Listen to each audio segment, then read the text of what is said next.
I felt elevated by it. I felt like I was something. You know, nobody else could go and get the drugs that I could get.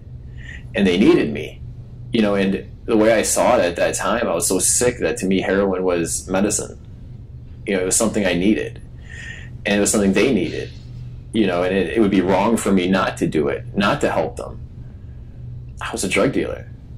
You know, it's not the way I saw it at the time.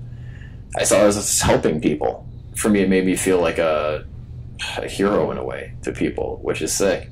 I never planned on living to be old, to grow up. You know what I mean? I never planned on living over 21 or 22.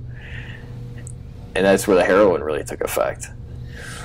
You know, once you're on it, once you're really addicted to heroin, you can't change anymore. It won't let you go. You know, and it's a lie. You're not going to be out there, you know, living free, having fun all the time. You know, most of the time you're going to be desperate, and you're going to do desperate things because you need money. I would tell people, you know, they would ask me if I wanted to stay with them for the night, and I'd tell them I shouldn't, because if you let me stay with you, I'm going to steal your stuff. I wouldn't be able to control myself. Anybody around me was going to get used, you know, because I had to get high. I had to.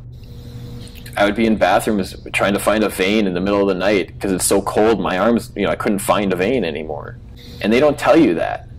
It's just all a lie, you know, and you're too young to see it. You're too young to hear, you know, to hear the truth, you know, because the truth looks boring. The worst part is realizing what I've done. You know, the reason why I'm here is because people died. It's my fault. You know, people who were normal kids, who were better than me, you know, who had those sort of things and had families that cared about them and had, you know, futures ahead of them, aren't alive today, and it's my fault. These kids who, you know, could be normal people today, happy people today, are dead. I made it easy for them to do things that they shouldn't have done, and they thought it was cool because I was part of that lie. I was part of telling people and pretending like this was the cool way to live. I thought I was being arrested for distribution, and like I said, I was thankful. And in a way, I was just, you know, I was cocky about it.